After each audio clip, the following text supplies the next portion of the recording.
Habang nasa kanyang bisig ang walang malay na si Jiang Han ay inilahad ni Ruzu sa kanyang isip na kapagka ito ay nagising, i-consummate na nila ang kanilang marriage. Pagkatapos na hamupan ng Beast Stampede ang Piaozu City ay nagsimula sa restoration, at ang kwento patungkol sa pagharap ng mag-isa ni Jiang Han sa Lightning Core Tiger ay kumalat malayo at malawak. Pagkatapos ng naging battle ang moral ng mga mamamayan ay tumaas at ang naging recruitment para sa pag-defend laban sa magiging invasion ng hukbo ng County Lord, ay nag-proceed sa steady na paraan. Sa ilalim ng deception persuasion ni Jiang Han si Uncle Jiang ay pumayag na maging honorary chamber head ng Martial Chamber, at ang Martial Chamber ay nag-succeed sa pag-attract ng maraming mga martial artists mula sa pulse invigoration level pataas. Ang lahat ay nag-proceed sa smooth na paraan, maliban sa isang bagay. Sa City Lord's Mansion partikular sa quarters ni Jiang Han ay maririnig ang hiyaw ni Jiang Han. Ruzu sambit niya ang katawan nito ay hindi pa suited para sa ganitong uri ng bagay sa ngayon kapagka na-trigger ang Linglong Snow Heart, iyon ay magiging kasalanan niya. Gayunpaman si Ruzu ay nag-release lang ng ice energy patungo sa injury ni Jiang Han. Darling lahad niya alam niya rong ito ay nag-aalala patungkol sa kanyang kaligtasan, subalit ang kanyang isip ay naging buo na magmula nung araw na iyon. Napalunok ng laway si Jiang Han sa kanyang narinig kasabay ng paggapang ay idinugtong ni Ruzu na ayaw niyang umalis sa mundong ito nang mayroong pagsisisit panghihinayang, ngunit si Jiang Han ay muling tumanggi. Nagrason na ang kanyang mga injuries rin ay hindi pa gumagaling kung kaya talagang ito ay hindi ang tamang pagkakataon. No worries, tugon ni Ruzu, ito raw ay mahiga lang, siya na ang bahala.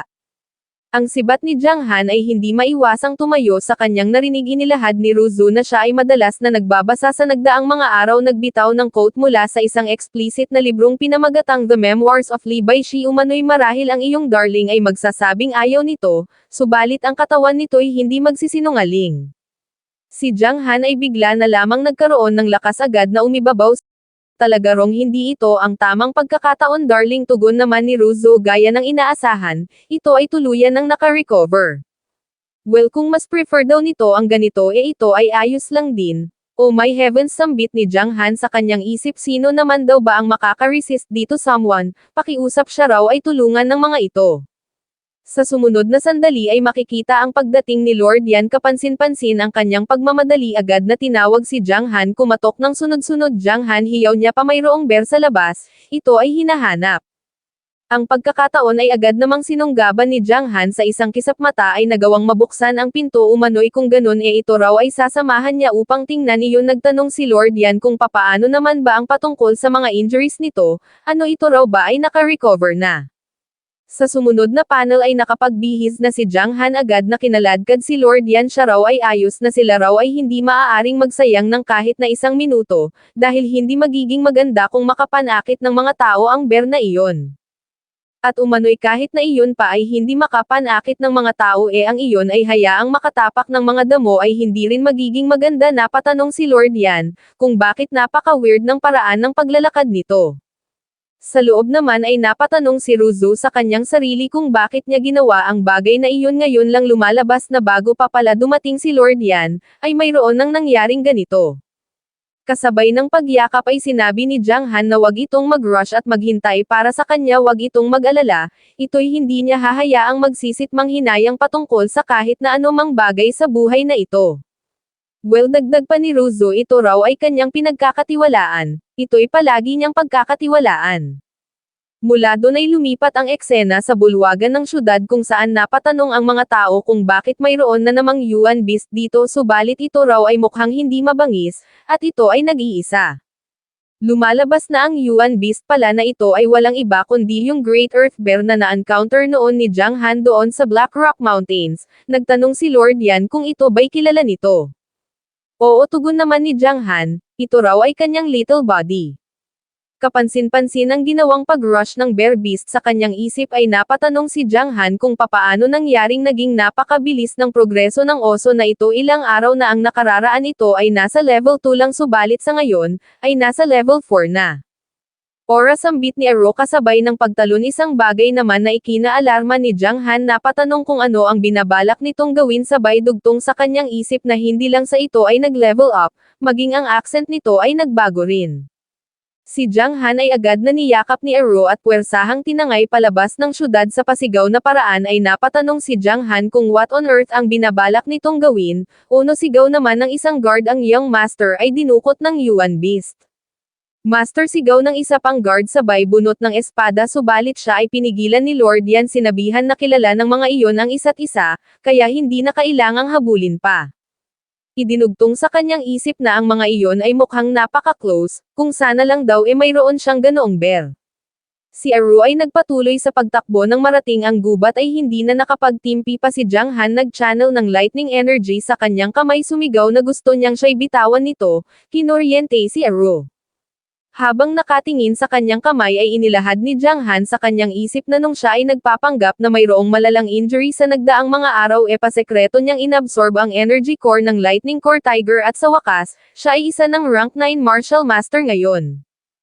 Ang energy na iyon ay nagtataglay din ng lightning power at sa ngayon ay kaya niya nang makipaglaban ng Harapan sa isang level 4 Yuan Beast sa kanyang dragon form gayunpaman, siya pa rin ay masyadong napakabagal. Kasabay ng paghimas sa ulo ni Aro ay sinabi ni Jiang Han na sa mata nitong taglay at kulay ng balahibo kumpirmado ng ito ay mayroong bloodline ng isang purple-eyed golden bear king no wonder na napakabilis ng naging progreso nito gayunpaman, talaga raw bang iniisip nitong ang pag-abot sa level 4 ay nangangahulugang tanging yung mga nasa Grandmaster level lang ang mayroong kakayahang ito ay talunin. Kung kaya ngayon dugtong niya kasabay ng pagsakal sabihin daw nito sa kanya bakit siya'y bigla na lamang nitong dinampot ito raw ba ay nagbabalak na maghiganti sa ginawa niya rito noon ayaw na raw ba nitong maging kanyang little body, hiyaw ni Aru. Sa sumunod na panel ay makikitang nagpaliwanag si Aru sa pamamagitan ng pagguhit ng kung anong bagay sa lupa gamit ang kanyang kuko at sa hindi inaasahan, mukhang ito'y nagawang maintindihan ni Jiang Han. Mayroong nang ahas na kumuha sa treasure nito at mabuti na lang at nagawa nitong makatakas, Aru tugon naman ni Aru kasabay ng pagtango.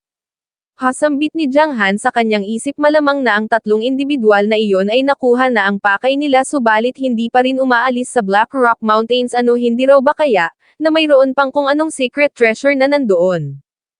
Kasabay ng paglapat ng dalawang kamay sa kanang kamay ni Aru ay inilahad ni Shin lang na ang mga bagay na pag-aari ng kanyang body ay pag-aari niya rin kaya papaano naman daw ba mangyayaring hahayaan niya lang na iyon ay nakawin ng mga outsiders, nagtanong kung nasaan na ang mga taong iyon ngayon.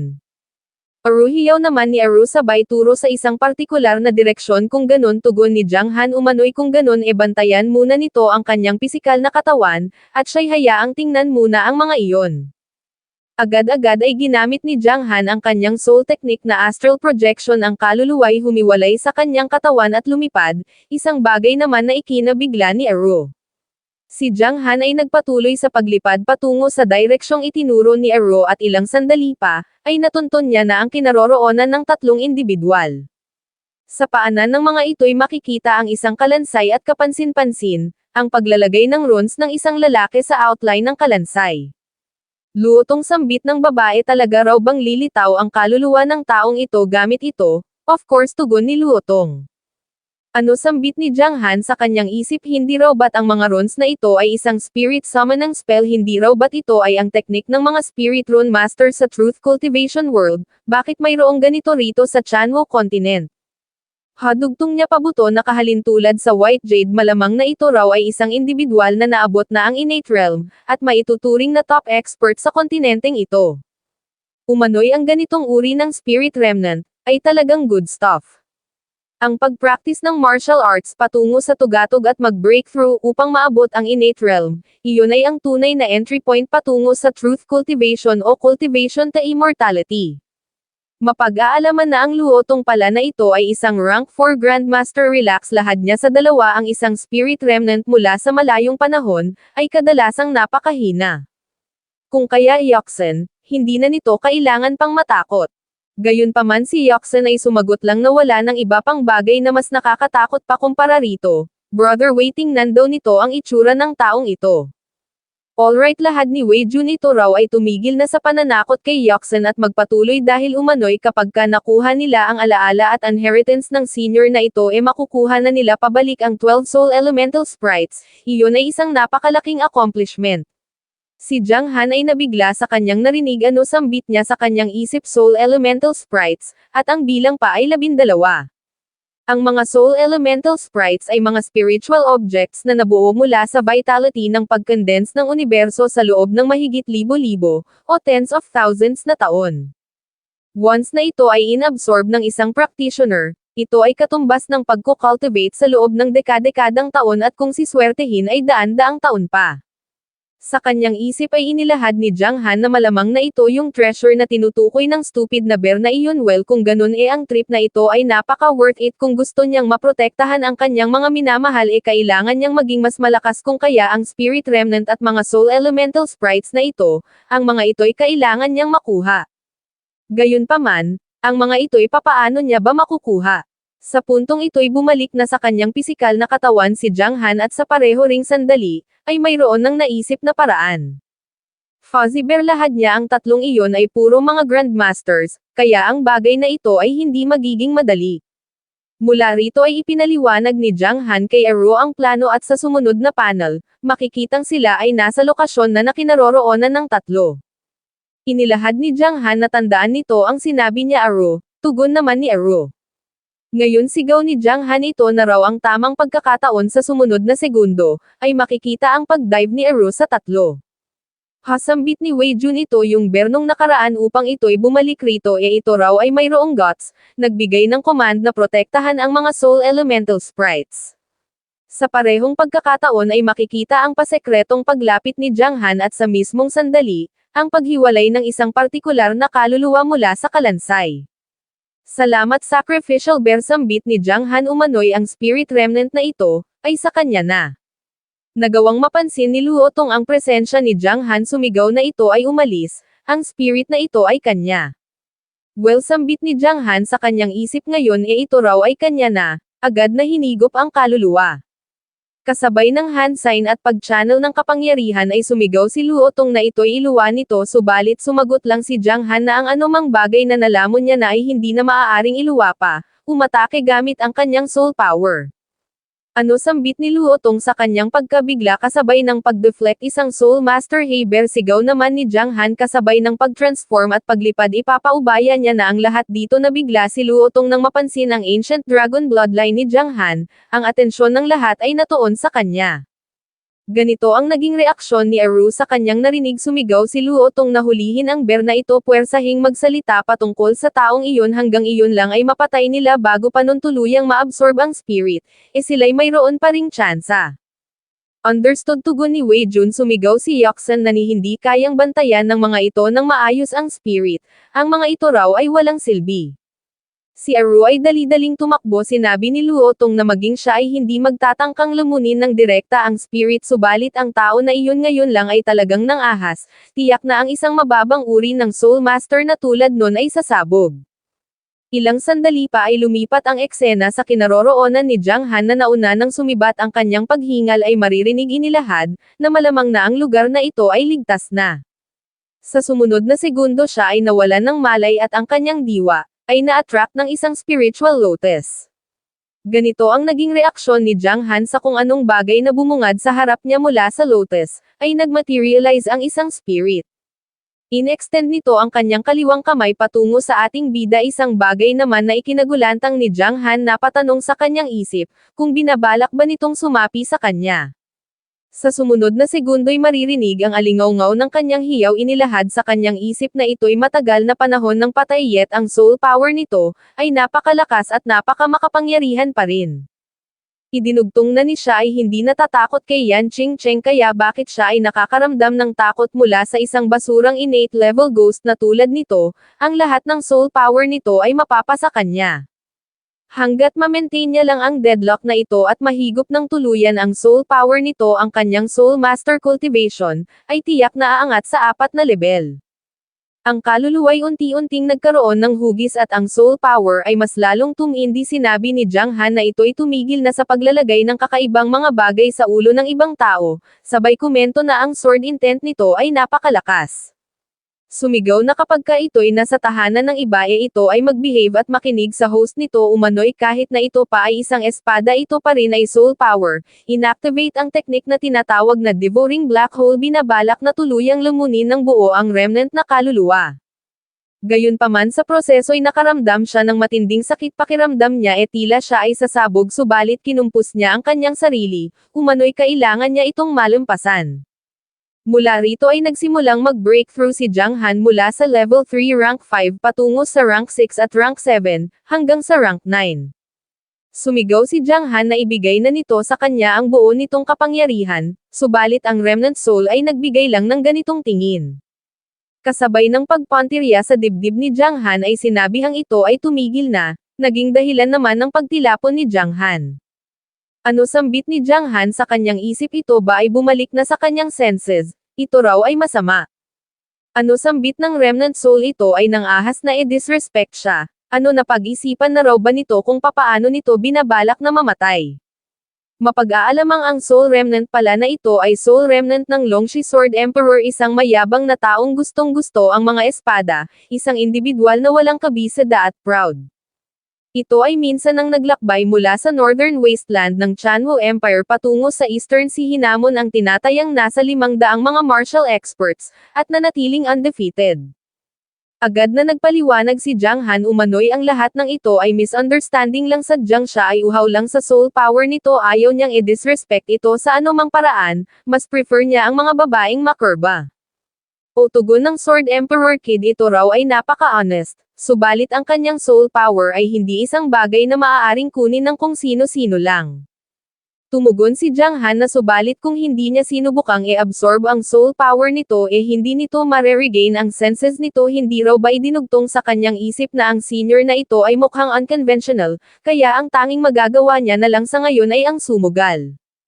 Halapit ng Sword Emperor, so sinasabi raw ba nitong kailangan niya itong pasalamatan tugon ni Jiang Han, iyon ay hindi na kailangan, maaari namang sabihin na lang na sila ay patas na ngayon.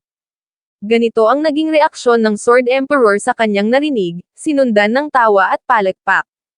Hahaha, Kid, umano'y napaka-rare na makarinig ng ganitong sagot, Kid, talagang ito raw ay mayroong guts. Sumagot si Jiang Han na iyon ay dahil sa dito ito ay ang siyang pinakamalakas, kaya ito'y kailangang irespeto ng lahat. Gayunpaman sa mundong kanyang pinagmulan, ang mga innate cultivators na tulad nito ay kasing common lang ng mga aso. Hatugon ng Sword Emperor, at saang lugar naman daw ba iyon? Sumagot si Jiang Han na sa Tianlong Continent. Umano'y doon, ang karamihan sa mga cultivators ay nasa innate level. Ano sambit ng Sword Emperor sa kanyang pagkabigla? Tianlong Continent, ngunit hindi raw ba't ang lugar na iyon ay nag-e-exist lamang sa mga alamat? Well, tugon ni Jiang Han, talaga wrong, ang lugar na iyon ay nag-e-exist. Interesting, tugon ng Sword Emperor, ito raw ay napaka-interesting. Umano'y ang isiping siya na proud at nakipaglaban sa buong buhay niya ay isa lamang palang hamak na palaka sa balon, ito raw ay interesting. Kid, maaari niya rong ibigay dito ang kanyang soul power at sword skills, gayunpaman bilang kapalit kailangang tulungan siya nito patungkol sa isang bagay, nagtanong si Jiang Han kung ano iyon. Sumagot ang Sword Emperor na ito ay tumungo sa Eastern Sea City at talunin ang individual na pinoproklama ang kanyang sarili bilang number 1 sa buong mundo, then sabihin nito doon na ang mga innate level cultivators ay kasing common lamang ng mga aso, gaya ng pagkakasabi nito sa kanya. Sure, tugon ni Jiang Han, iyon daw ay tunog interesting, subalit ang gusto niya lang ay ang soul power nito, hindi ang sword skills nito. Hahahatawa ng Sword Emperor, that's crazy, ni ayaw niya na rong umalis ngayon, gusto niyang makita ang magiging ekspresyon ng taong iyon once na marinig nung ang mga innate level cultivators ay napaka-common lang. Well, tugon ni Jiang Han, siya raw ay magdadala ng alak at ipapaalam rito ang mangyayari sa lalong madaling panahon, good, tugon ng Sword Emperor, hihintayin niya raw ang araw na iyon. Sa sumunod na panel ay makikitang ibinigay na ng kusa ng Sword Emperor ang kanyang soul power kay Jiang Han, na nagdulot naman upang ang soul power ni Jiang Han ay mag-breakthrough patungo sa level 5. Kid, pahabol ng Sword Emperor, since hindi nito kailangan ang kanyang sword skills siya'y tulungan nitong makahanap ng suitable na taong maaaring pasahan ng skills na ito, got it, tugon ni Jiang Han. Kasabay ng dahan-daang pagtayo ay idinugtong na subalit hindi pa ito ang tamang oras upang pag-usapan ang patungkol sa bagay na iyon, sapagkat sa ngayon kailangan niya munang ma-disperse agad ang excess na soul power, at ganoon na nga ang agad niyang ginawa. Ang eksena ay lumipat sa kabilang dako, partikular sa kinaroroonan ng tatlong Grandmaster. Stupid beast, sigaw ni Yoxan, mas maigi raw kung i-handover na nito agad yung taong kasama nito, kung ayaw nitong ito'y latiguhin niya hanggang kamatayan.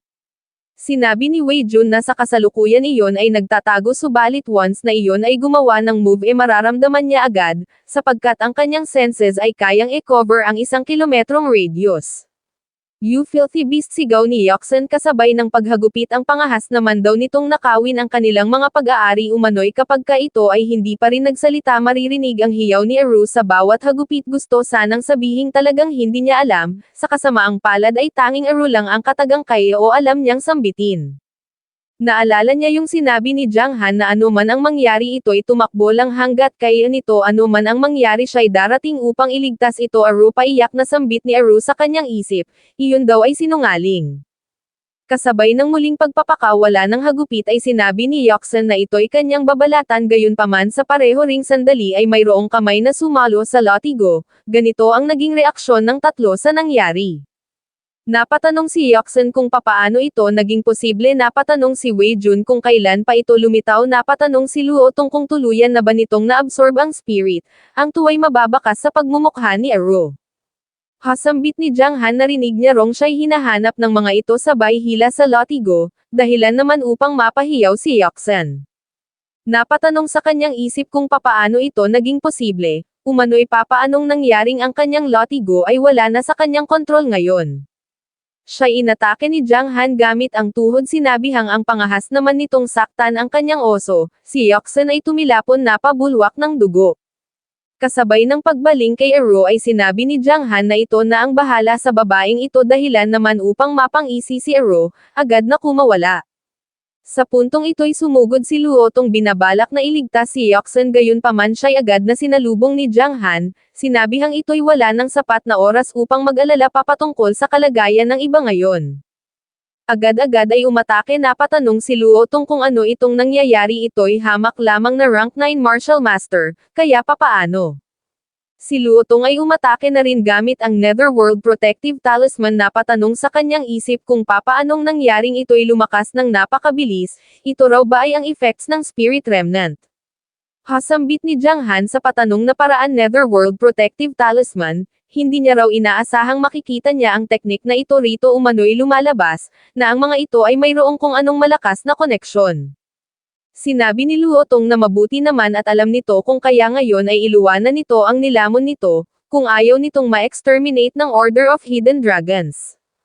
Ganito ang naging reaksyon ni Jiang Han sa kanyang narinig, dugtong ni Luo Tong, ito raw ba ay natatakot na ngayon, umano'y ang Order of the Hidden Dragons ay nagtatrabaho para sa Crown Prince. Sa kanyang isip ay napatanong si Jiang Han kung bakit nandito ang mga ito, ang backer ng County Lord ay ang 9th Prince na mayroong odds sa Crown Prince, hindi raw ba kaya? Si Luo Tong ay muling nagsalita. Inilahad na ito ay isang hamak lamang na rank 9 martial master, hinding-hindi nito maa-absorb ang ganoon kalakas na spirit, kaya imbes na magsayang ng oras, mas maigi kung iyon ay ibigay na lang nito sa kanya. Ang Black Rock Mountains at Piaozu City ay magiging kanilang teritoryo sa hinaharap, kung kaya kapag ka ito ay sumuko ng mapayapa ngayon, iginagarantiya niyang ito'y makakatanggap ng maayos na reward. Hatugon ni Jiang Han kasabay ng pag-activate ng Soul Technique, so tina-target ng mga ito ang Piaozu City, subalit narinig niya rong ang Piaozu City ay napaglapatan na ng mata ng County Lord. Nagtanong si Luo Tong kung papaano naman ba mangyayaring ang mga fools ng County Lord's Mansion ay magiging match sa Order of Hidden Dragon, talaga raw bang iniisip nitong yung nangyaring Beast Stampede kamakailan lang ay, ganito ang naging reaksyon ni Jiang Han sa kanyang narinig.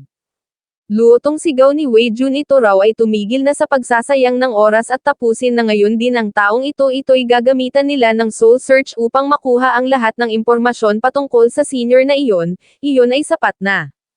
Sumagot si Luo Tong na ngunit iyon ay hindi maaari sapagkat kapag pinatay nila ng direkta ang taong ito ang soul power ng Spirit Remnant ay masasayang, sa kasamaang palad sa puntong ito ay umatake na si Jiang Han, sumabat na iyon ay hindi masasayang, bumaon at tumagos ang ilang mga blade sa katawan ni Luo Tong.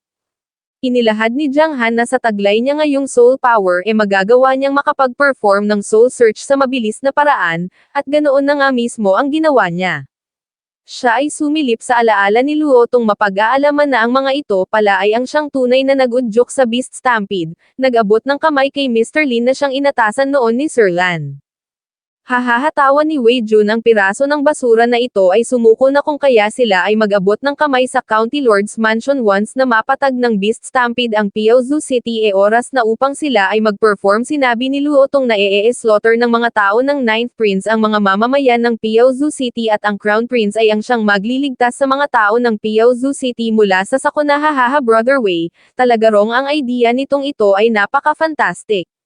So baling ni Jiang Han, so ang mga ito raw pala ang may kagagawan. Kasabay ng pag-atake ay nagtanong si Wei Jun kung sino naman ba ito sa tingin nito. Kasabay ng pagsalag ay sumagot ang ating bida na siya ay si Jiang Han, ang son-in-law ng City Lord ng Piaozu. Hatugon ni Wei Jun, so ito raw pala yung basurang iyon. Umano'y ang kapangyarihan ng Spirit Remnant ay hindi pa nito tuluyang nakukuha at sa taglay nitong lakas ngayon, ito'y walang anumang panama sa kanya. Gayunpaman ito raw ay bibigyan niya ng tsansa kapag ka nakumbensi nito ang father-in-law nito na isuko sa Crown Prince ang Piaozu City, ito'y hahayaan niyang mabuhay. Sa kasamaang palad ay sumagot lang si Jiang Han na ang Piaozu City ay hindi pon sa laro ng mga ito. Umano'y ang mga ito ay hamak lamang na mga aso ng bullshit na Crown Prince. Pues kung ganon, sigaw ni Wei Jun, kung ganon ito raw ay maaari nang tumungo sa impyerno. Sumagot si Jiang Han na hindi ito ang siyang magpapasya sa kanyang buhay. Nanlaki ang mga mata ni Wei Jun nang makita ang ginawang sword stance ni Jiang Han, at ang sword stance na ito ay walang iba kundi ang sword stance ng Longxi Sword Emperor. Ipinirform ni Jiang Han ang Dragon Tamang Sword Technique sa kanyang isip, ay napatanong si Wei Jun kung ito ba ay ang sword skills na natutunan nito mula sa Spirit Remnant. Umano'y ang gumamit ng saber sa pag-execute. Papaano naman daw ba ito magkakaroon ng panama sa kanyang spear skills na inensayo niya na sa loob ng ilang dekada? Sa confident na tono ay idinagdag na hayaan nitong ito'y kanyang e-educate patungkol sa tunay na lakas na pinatigas na ng panahon. Hasambit ni Yoxan Green Serpent Thunderbolt Spear. Ito raw ay ang killer move ni Brother Wei, katapusan na ng kid na ito. Ang atake ng dalawa ay nagpang-abot. Sinabi ni Yoxan na hindi mo maikukumpara ang isang rank 7 Grandmaster sa isang hamak lamang na rank 9 Martial Master. Umano'y kahit na gaano pa katinding soul power ang nalamon nito wala ring magiging silbi, mayroong malaking gap sa fighting technique ng mga ito at experience. Gayunpaman mukhang iba yata ang sinasabi ng eksenang ito. Si Jiang Han ay agad na sumugod, nagdash patungo sa likod ni Wei Jun. Inilahad na gaya ng sinabi niya na, siya ay hindi magsasayang ng anumang excess na soul power. Sa puntong ito ay nakaramdam ng pagkabahala si Wei Jun, at sa sumunod na sandali ay makikitang mula sa likod, ay tumagos ang kamao ni Jiang Han patungo sa dibdib ni Wei Jun. Sinabi ni Jiang Han na ang suntok na ito ay para sa mga tao ng Piaozu City, maging County Lord man o Crown Prince. Ang lahat ng mga iyon ay pawang mga basura. Nagawang maagaw ni Jiang Han ang mga Soul Elemental Sprites mula sa mga kamay ni Wei Jun.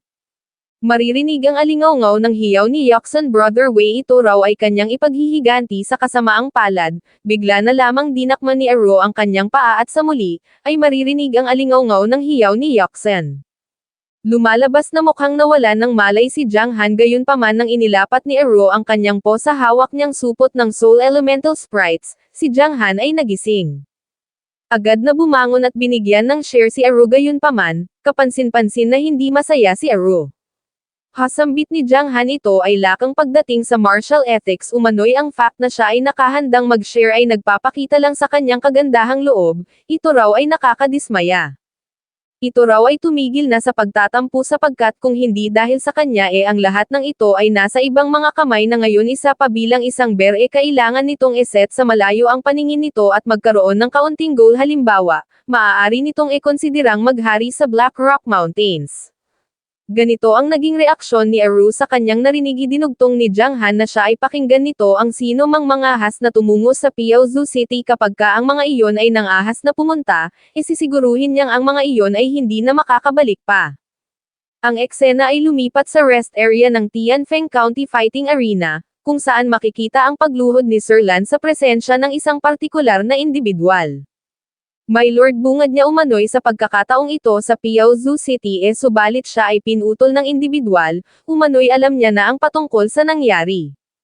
Sir Lan maaaring ito raw ay matalino subalit pagdating sa taktika ito ay medyo napakahina, kaya siya na ang personal na mag-take over mula sa puntong ito.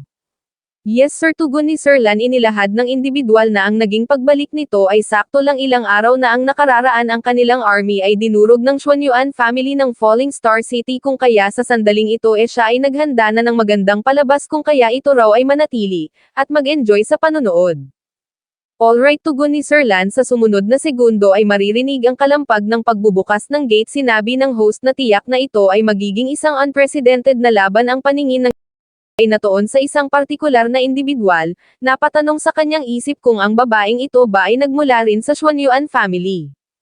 100 despicable na mga rebelde mula sa Xuanyuan family ang mag-challenge sa kanilang young lord. Lahad ng host ang mga ito ay makikipaglaban para sa tsansang makasurvive. Ang 30 sa mga ito ay mga martial master experts, ang ibang 10 naman ay mga grandmasters at ang pinakamataas na rank ay nasa rank 8 grandmaster level.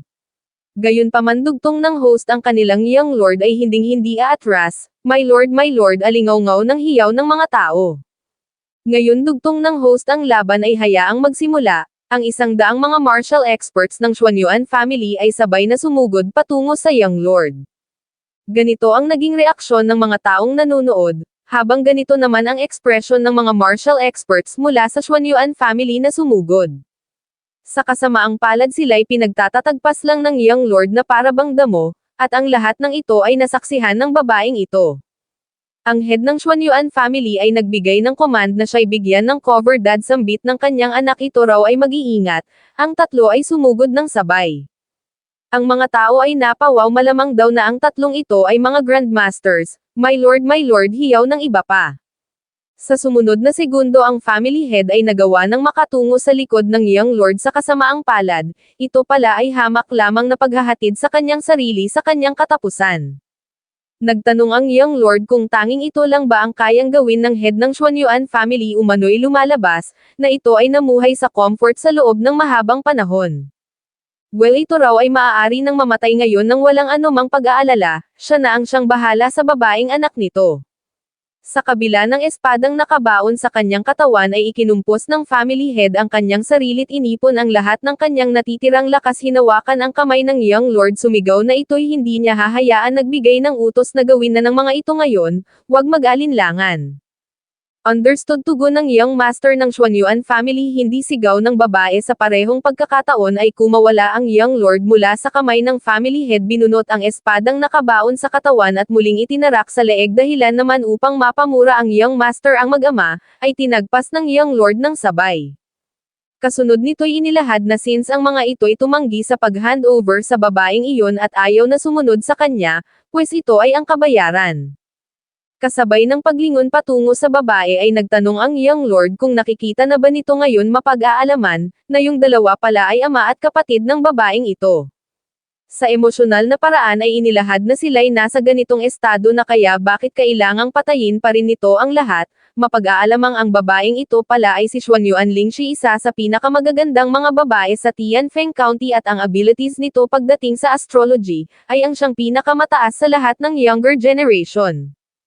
Ang hiyaw ng mga tao ay umalangaw-ngaw sa buong arena at sa pagkakataong ito, ay hinubad na ng young lord ang suot niyang maskara. Inanunsyo na siya ay si Chihong, ang anak na lalaki ng county lord. Binigyang diin na ito ay ang consequence ng pagsuway sa kanya at umano'y, ang Piaozu City na ang susunod na babagsak. Ang eksena ay lumipat sa Black Wind Camp kung saan makikitang nakaretay sa sahig ang mga recruits. Maririnig ang boses ni Jiang Han nagtatanong, kung alam ba ng mga ito kung gaano karaming mali ang nagawa ng mga ito ngayon lang. Una, ang mga ito raw ay mga sundalo subalit ang battle formation ng mga ito ay walang kwenta. Pangalawa, nilalabanan ng mga ito ang isang individual na higit na mas makapangyarihan sa kanila, yet ang mga ito ay hindi nagtutulungan. Pangatlo, ang mga ito ay kulang na kulang pagdating sa fighting experience at ang pagsasagawa ng mga ito ng formation change, ay napakabagal at napakagaspang. Hasambit ng mga guards, ang eksenang ito ay pamilyar, kasi nga ang ganitong bagay ay naranasan na rin nila noon nung kakarating pa lang ni Jiang Han sa City Lord's Mansion. Nagtanong si Jiang Han kung ang mga ito ba ay siguradong ang mga ito ay ang 3,000 elite sa batch ng mga recruits na ito, pues kung ganun, ang mga ito ay hindi magtatagal. Sumabat ang isang recruit na ano naman daw ba ang magagawa nila sila ay walang equipment na katulad sa ginagamit ng Black Skilled Army, tama yun, dugtong ng isa, habang sinabi naman ng isa pa na 2 buwan pa lang silang narito, kaya ang mga oportunidad para sa kanila ay limited lang din. Hapatanong na lahad ni Jiang Han, limitadong oportunidad, kung ganun ang mga ito ay bibigyan niya ng ilang oportunidad, ang susunod na training ay isa ng actual battle. Kasabay ng paglabas ng piraso ng papel ay idinugtong na nandito ang listahan ng strongholds ng ilang level 3 at level 4 na mga Yuan Beast. Hatiin ng mga ito ang kanilang mga sarili sa 3 grupo at ang grupo na makakapatay ng pinakamaraming target ay makakatanggap ng mga equipments mula sa kanya, mga equipments na mas mainam pa kaysa sa mga equipments na gamit ng Black Skilled Army.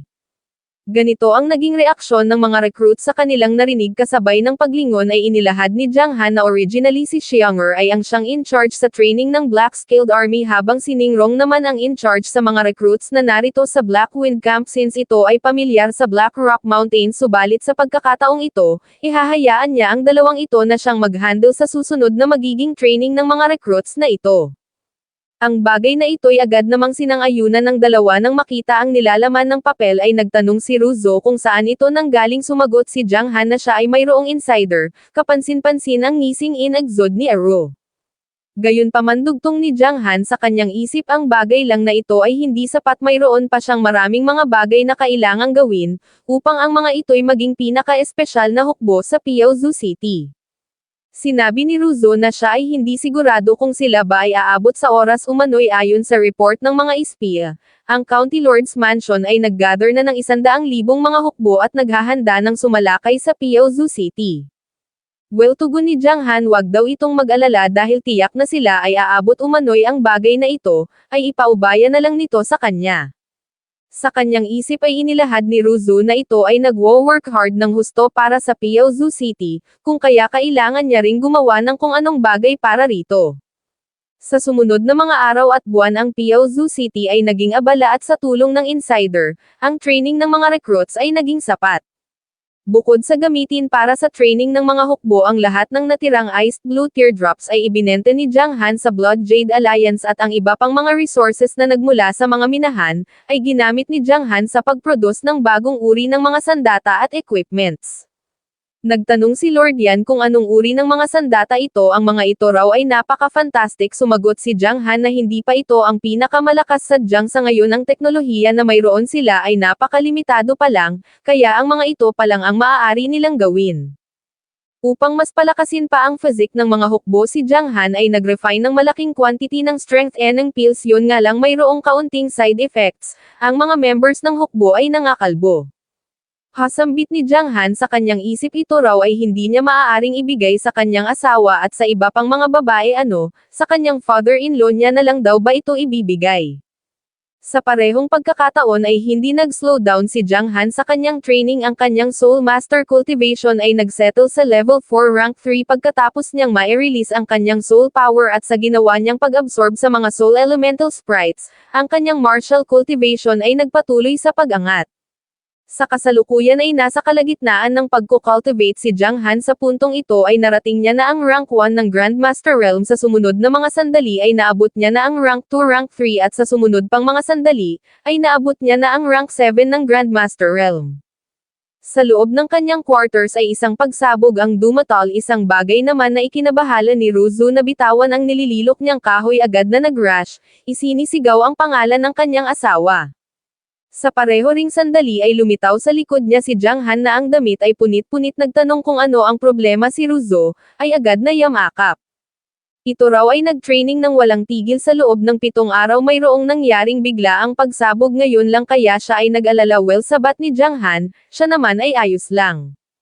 Look, ang kanyang vitality raw ay nag-transform sa ilalim ng impluensya ng Lightning Core Tiger. Ito ay nag-erupt nang siya ay magkaroon ng breakthrough ngayon lang, na siyang nagdulot sa tunog ng pagsabog. Sinabi ni Ruzo na ang mga bagay na nagawa nito para sa kanya at sa Piaozu City ay higit na sasapat, kung kaya sa pagkakataong ito ano man ang mangyari sa Piaozu City, ang gusto niya lang ay ang maging ayos ito. Pagsapit ng gabi ay lumipat ang eksena sa gitna ng kung saan mayroon ding pagsabog na dumatal.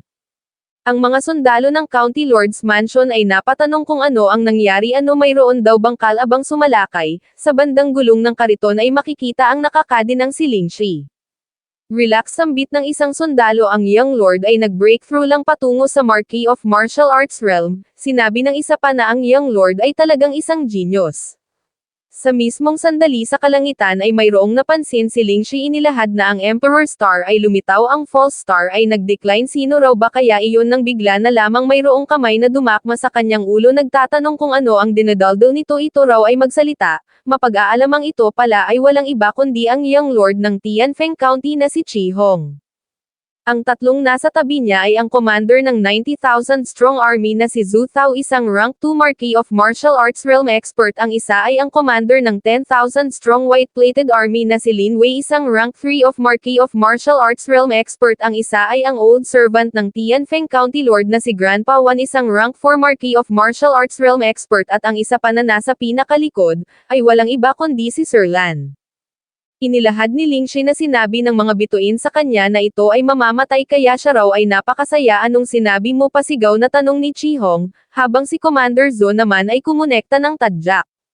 Basura lahat niya. Ang kanilang young lord daw ay naabot na ang Marquis of Martial Arts realm sa edad na 23 at mayroong kasamang isang buong hukbo, kaya papaano naman daw ba mangyayaring mayroong kung anong mangyayari ritong masama? Sinabi ni Lingshi na pinatay nito ang kanyang buong pamilya at hindi raw ba't ang lahat ng iyon ay dahil lang sa kanyang looks at astrology skills ng Xuanyuan family, subalit sinira niya na ang kanyang looks, at sinasabi niya lang dito ang kapalaran nito. Tumugon si Chi Hong na lumalabas na mukhang ito ay hindi pa rin sumusuko umano'y kung sinasabi nitong ganoon ang kanyang magiging kapalaran, susuwayin niya ang langit at ang kapalaray babaguhin gaya ng ginawa niyang pagbura sa Xuanyuan family. Titingnan niya kung sino pa ang makakapatay sa kanya, sumigaw si Lingshi na titingnan niya kung ano ang mangyayari. Kasunod ng pagwaksi ay sinabi ni Chi Hong na lumalabas na mukhang ang ginawa niyang pagpapalakad dito sa tabi ng carriage ay masyadong napaka-comfortable. Kung ganun bukas ito'y maghihila ng carriage kasama ng mga kabayo. Ipapakita niya kay Yan Ruzo kung ano ang mangyayari sa mga babaeng nang ahas na mag-reject sa kanya. My lord, lahad ni Grandpa Wan, kakaabot lang nito sa Marquis of Martial Arts realm at sa special characteristic na mayroon ang Tian Yuan technique, ang vitality nito ay magiging mas vigorous at potent pa, subalit, ito pa rin ay nagre-require ng dagdag na settling at assimilation. Understood, tugon ni Chi Hong. Salamat sa pointers, Grandpa Wan. Hamak lamang na Piao Zhou City, lahad ni Commander Zhu. My lord, hindi na nito kailangang dumihan pa ang mga kamay nito. Ang babaeng ito ay nangahas na magbitaw ng nakakaalarmang komento. Umano'y siya na si Zhu Thao ay nakahandang patagin ang Piao Zhou City para sa kanyang young lord. Sumabat si Sir Lan. Inilahad na si Jiang Han ay tuso at punong-puno ng mga tricks. Ang Piao Zhou City ay mayroon lamang 5,000 guards nung hinarap nila ang Beast Stampede, at since sila ay lamang sa bilang, isinasuggest niya na sila ay sumugod doon ng buong puwersa at wag nang hatiin pa ang kanilang hukbo. Sa kasamaang palad ay sumagot lang si Commander Zhou na ito ay tumigil na sa pagiging duwag dahil lang sa naging pagkatalo nito. Umano'y ang rason kung bakit nagkakaroon ng lakas ng loob ang baliw na babaeng itong magbitaw ng ganoong uri ng mga bagay ay dahil dito, dahil sa defeatist attitude na mayroon ito. Kapansin-pansin ang naging reaksyon ni Sir Lan sa kanyang narinig, subalit pinilit niyang i-suppress ang kanyang nararamdamang emosyon. My lord, lahad niya, ang Piao Zhou City ay hindi kasing simple ng iniisip nila. Si Jiang Han ay pasekretong nag-train ng Black Scaled Army. Ang mga iyon ay hindi nila dapat na i-underestimate. Sa kasamaang palad ay sinabi lang ni Commander Lin na ang mga iyon ay hindi maikukumpara sa kanilang white-plated army, kaya ito'y tumigil na sa pagpuri sa kalaban at pangmamaliit sa sarili nito. Zhu Thao, command ni Chi Hong, ito raw ay mag-lead ng 30,000 vanguards patungo sa Piao Zhou City. Kapag nakuha nito ang Piao Zhou City makukuha rin nito ang credits, subalit kung hindi, alamin na lang nito ang tunay na sitwasyon doon at wag mag-advance ng padalos-dalos. No worries, my lord, tugon ni Commander Zhou. Dahil umano'y siya ay hindi katulad sa ibang taong narito, titiyakin niyang makukuha niya ang Piao Zhou City para rito. My lord, pag-aalangang tutol ni Sir Lan ang Jiang Han na iyon, subalit siya ay pinutol ni Chi Hong. Sir Lan, umano'y ang mga bagay na iyon ay binigyan niya na ng konsiderasyon. Ang taong iyon ay hamak lamang na son-in-law ng City Lord, sadyang ito'y masyado lang lubhang natatakot. Thus dahil nga rito'y wala nang nagawa pa si Sir Lan bukod sa sumang-ayon Jiang Han patanong na sambit naman ni Ling Shi sa kanyang isip, hindi raw ba kaya na iyon ay ang Emperor Star? Mula doon ay lumipat ang eksena sa Piaozu City sa residence ng City Lord ay sinabi ni Lord Yan na 5 araw mula ngayon, ang 100,000 army ng County Lord ay darating. Sa nagdaang 2 buwan sila ay hindi tumigil sa pag-recruit ang bilang ng kanilang mga city guards ay umabot na sa 10,000, subalit ang training ng mga iyon ay hindi sapat. Sinabi ni Ruzo na kahit nasa 3,300 elite troops na nasa Black Wind Camp ang kanilang defensive strength ay kulang pa rin, nang biglang dumating ang isang guard upang mag-report. Ang County Lord's Mansion ay nag-assign ng 30,000 hukbo upang i-breach ang Black Rock Pass overnight report nito kaya malamang daw na ang mga iyon ay makakarating sa Piaozu City bukas isang bagay naman na ikinabigla ni Lord Yan, iyon daw ay napakabilis. Kasabay ng pagbaling ay hinawakan ang kamay ni Ruzo at Jiang Han inilahad na siya ay ang City Lord ng Piaozu kaya kung ang syudad ay tatayo siya ay tatayo at ayon sa estimate niya, ang hukbo na mayroon sila ay tatagal ng at least 2 o 3 araw, sinabihan si Jiang Han na tumakas kasama si Ruzo at mother-in-law nito. Sambit ni Jiang Han sa kanyang pagkabigla father dugtong ni Ruzo, nagtanong kung ano ang pinagsasasabi nito. Tumugon si Lord Yan na ayon daw kasi sa mga narinig niya ang Chihong na iyon ay mahilig sa pagbuli at paghumiliate sa kanyang mga prisoner, sinabihan si Jiang Han na ang mother-in-law nito ay mahilig sa mga matatamis at magpaganda humihilik kapag ka natutulog, ito na raw ang bahala doon. Tugon ni Jiang Han at sino naman daw ba ang nagsabing sila ay tatakas hasambit ni Lord Yan sa kanyang pagtataka umano'y kung ganon, ano pa raw ba ang gusto nitong gawin?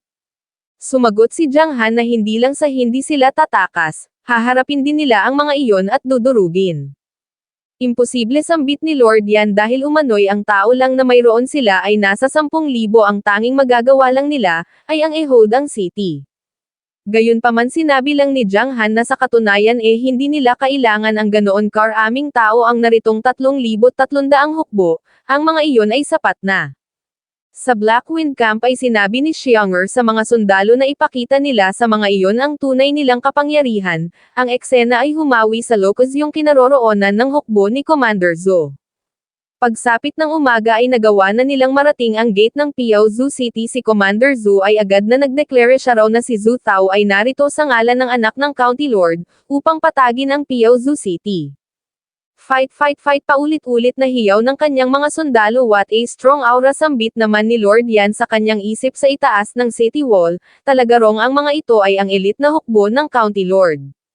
Sa loob ng syudad ay napatanong ang isa kung ang digmaan ba ay magsisimula na umano'y kapag ka nakapasok na ang hukbo ng County Lord, ano na ang gagawin nila.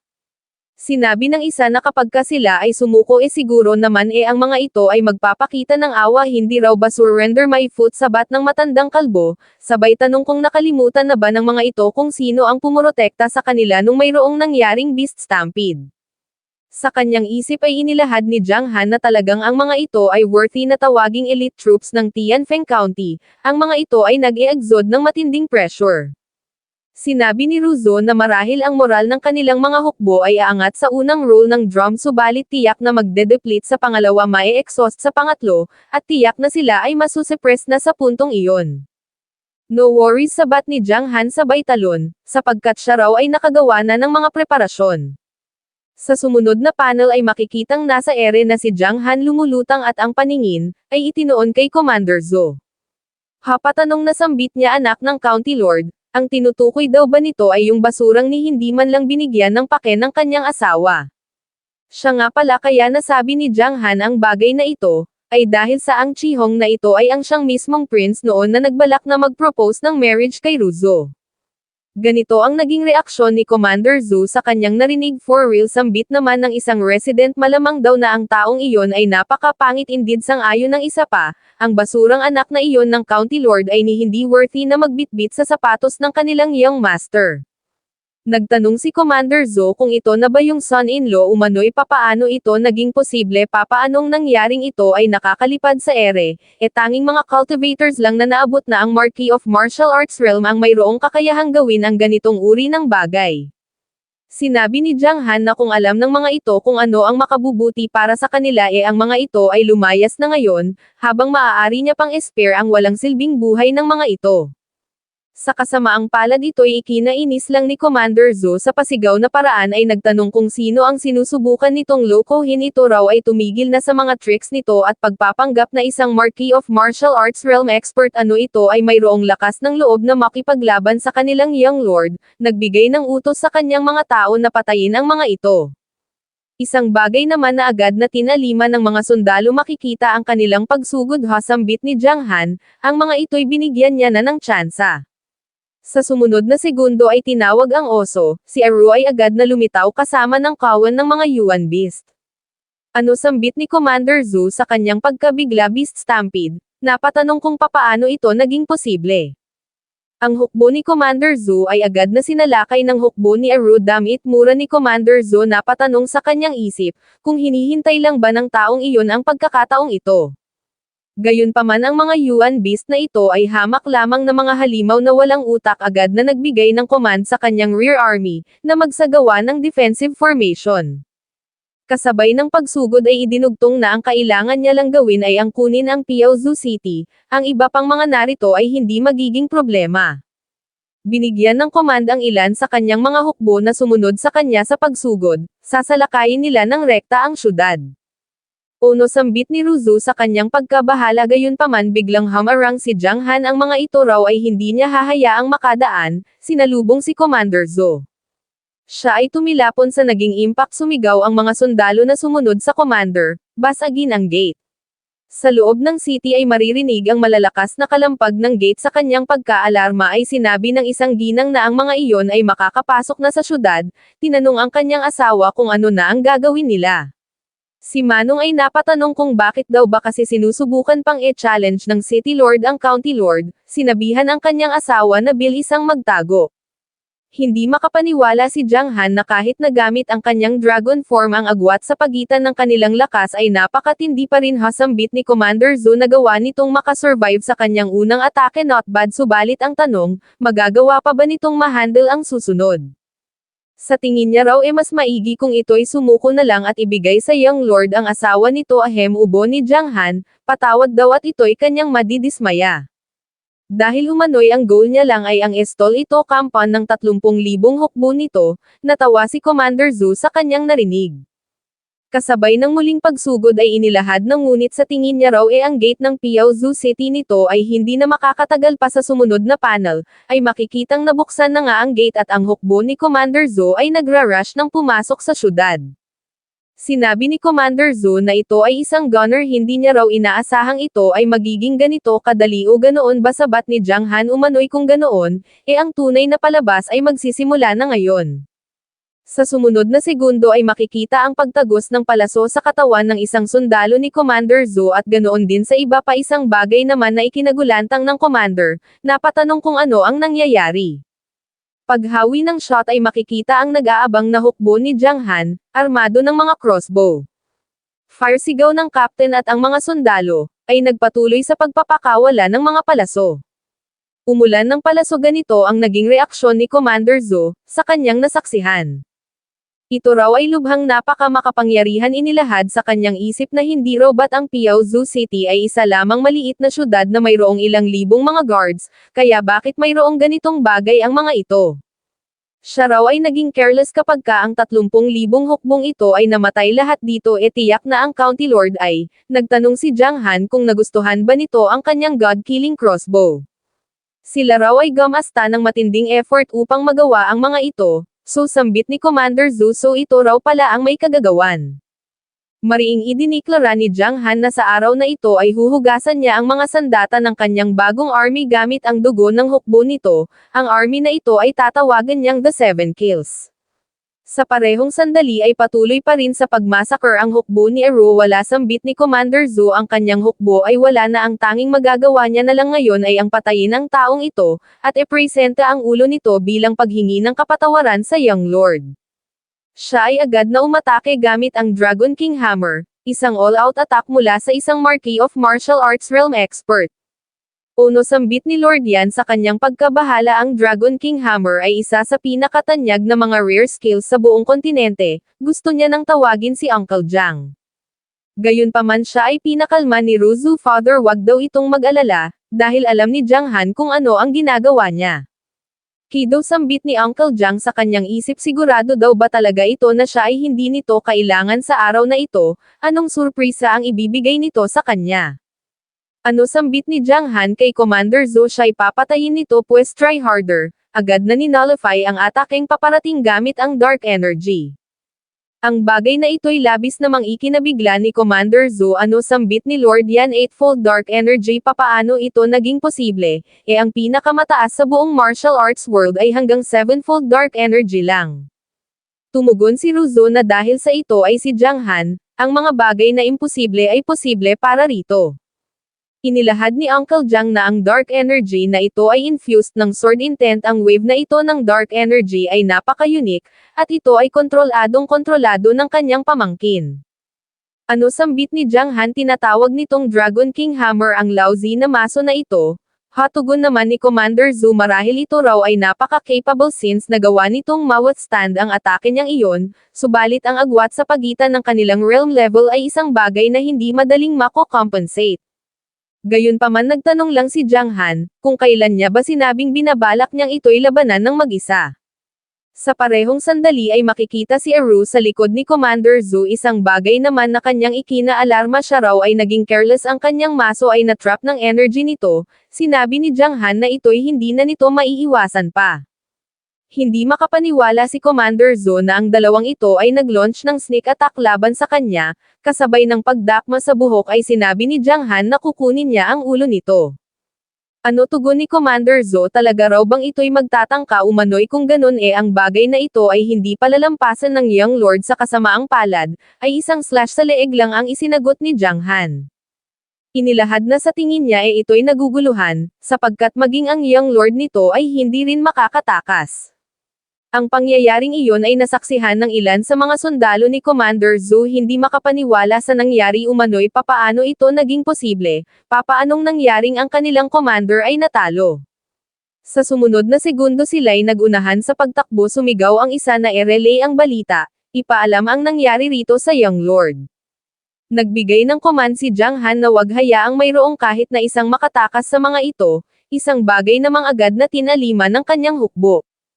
Habang hawak ang pugot na ulo ni Commander Zhou ay napaisip si Jiang Han, kung papaano niya ipapadala ang regalong ito sa surprising na paraan. Sa sumunod na umaga ay lumipat ang eksena sa kabilang dako kung saan makikitang humihikab ang isang sundalo halatang kakagising lang siya raw ay nagtataka kung kailan makakabalik ang hukbo ni Commander Zhou, umano'y kapag ka ang mga iyon ay manalo ng maaga sila'y maaga ring makakauwi upang mag-celebrate.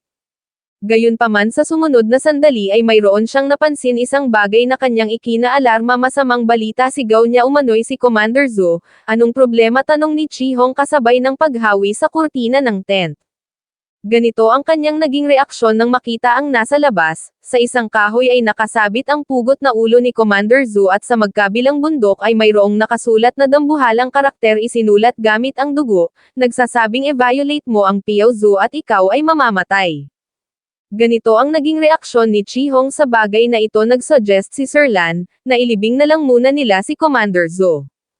Sumagot si Chi Hong na iyon ay hindi na kailangan 30,000 hukbo ang na-wipe out iyon ay responsibilidad nun bilang commander kaya iyon ay hayaan na lang nila doon, at hayaang alalahanin ng kanilang mga sundalo ang humiliation na ito sa araw na ito. Idinugtong na yung mga nasa sentry duty nung nakaraang gabi ang lahat ng mga iyon ay papatawan ayon sa military law, isang bagay naman na sinang-ayunan ng dalawa. Nagpresente si Commander Lin na siya na ang tutungo doon upang personal na kunin ang ulo ni Jiang Han bilang paghihiganti para sa araw na ito, nang biglang maririnig ang alingawngaw ng isang tawa. Ang bagay na ito'y ikinainis ni Commander Lin nagtanong kung sino itong tumatawa, mapag-aalamang walang iba kundi si Ling Shi. Chi Hong lahad nito sa tingin raw ba nito ang ulo nito'y isasabit din balang araw upang makita ng lahat shot up sigaw ni Commander Lin, sabay dagan kay Ling Shi. Gayunpaman si Lingxi ay nagpatuloy lang sa pagsasalita, inilahad na ang mga bituin kailanman ay hindi magsisinungaling, ito'y mamamatay sa lalong madaling panahon, ito'y mamamatay sa mga kamay ni Jiang Han. Sumagot si Chihong na marahil mayroong maraming tao rito sa kontinenteng ito ang mayroong kakayahang patayin siya, subalit ang munting Jiang Han na iyon ay hindi kabilang sa mga iyon, umano'y sa lalong madaling panahon mayroon na itong makakasama, mukhang si Ruzo ang tinutukoy niya. Nagbigay ng command sa lahat ng kanyang mga hukbo na Haman ay nagbigay ng utos na magpadala ng espiya upang alamin kung ano ang nangyari doon sa Piaozu kahapon. Gusto niyang malaman ang lahat, umano'y sa pagkakataong ito, ay ire-reduce nila sa alikabok ang Piaozu City. Sinabi ni Grandpa Wan na hindi niya hahayaan ang sino mang tapakan ang dangal ng kanyang county lord, sa sabayang paraan ay sumigaw ang mga sundalo na patayin si Jiang Han, conquer ang Piaozu City. Ang eksena ay lumipat sa City Lord's Mansion, kung saan pinalinaw ni Lord Yan sa kanyang son-in-law kung ano ang ginawa nito kagabi. Sumagot si Jiang Han na siya ay tumungo sa kung saan upang magsagawa ng kung anong performance art, umano'y ibinalik niya ang ulo ni Zhu Tao sa anak ng County Lord. Hindi ko alam kung ano itong ginagawa ni Aro, agad na napatayo si Lord Yan sa kanyang narinig. Tinanong si Jiang Han kung ano ang sinusubukan nitong gawin, hindi raw ba maaaring sila'y manahimik na lang at magpatuloy sa pagmumukhang mahina sa harap ng mga iyon, bakit kailangan pa nitong pasiklaban palalo ang galit, papaano kung ang bagay na iyon ay mas lalo lang na mag-boost sa moral ng mga kalaban. Father, sabat ni Ruzo, ang kanyang husband daw ay mayroong sariling mga plano, isa pa sa 30,000 hukbo na iyon na naglaho, napaka-imposible na rin naman na panatilihing matahimik ang mga bagay-bagay. Kung kaya imbes na manatiling tahimik, mas maigi kung ikalat na lang ang balita. Umano'y ang taktik ng kanyang husband ay hindi lamang magsisilbing warning sa County Lord's Mansion, ito rin ay magsisilbing warning sa lahat ng sino mang magbabalak na pag-imbutan ang Piaozu City. Gaya ng inaasahan, sambit ni Jiang Han, ang kanyang wife ay ang siyang pinaka-nakakaintindi sa kanya. Sinabi ni Ruzo na siya ay gumawa ng bagong wardrobe para rito, kaya ito raw ay pumasok upang suotin. Hatugon ni Jiang Han, kung ganun tiyak na ang husband nito ay ang siyang magiging pinakagwapo sa battlefield. Well, baling ni Lord Yan, siya rin daw ay mayroong asawa kaya siya ay aalis na ngayon. Sinabi ni Ruzo na kung kakailanganin siya'y maaari ring lumaban sa taglay niyang kapangyarihan at cold energy ngayon, tiyak na, siya ay pinutol ni Jiang Han.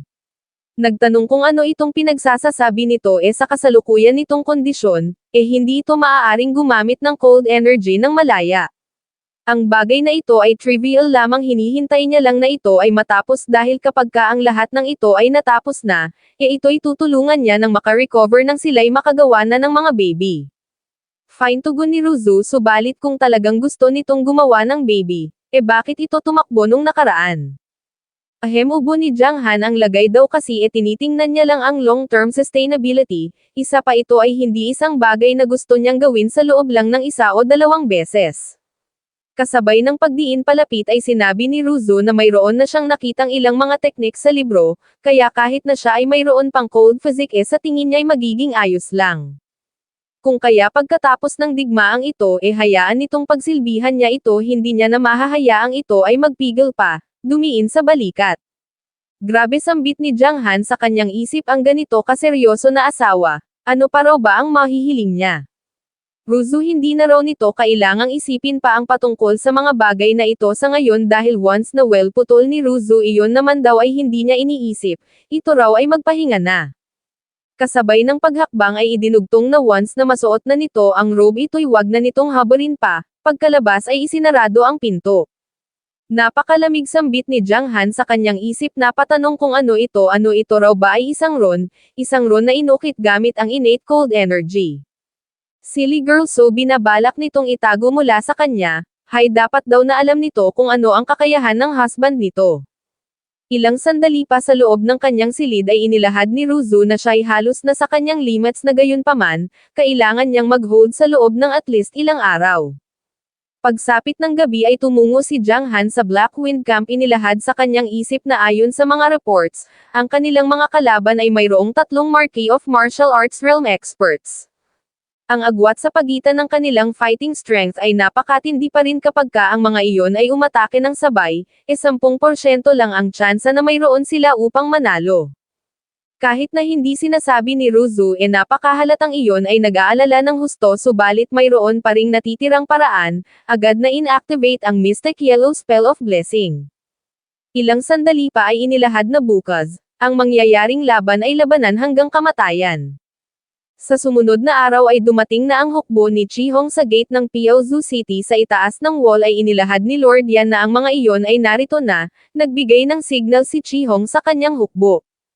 Ipinadyak ng mga ito ang kanilang mga sibat sa sabayang paraan ay sumigaw na patayin si Jiang Han, wasakin ang Piaozu City at maghiganti. Sa pagmumukha ng mga sundalo ng Piaozu ay mababakas ang pagkabahala sa kanyang isip ay inilahad ni Lord Yan na ang 70,000 hukbong ito ay kagulat-gulat na nasa napakaayos na hanay, ito ay ibang-ibang level kumpara nung nakaraan.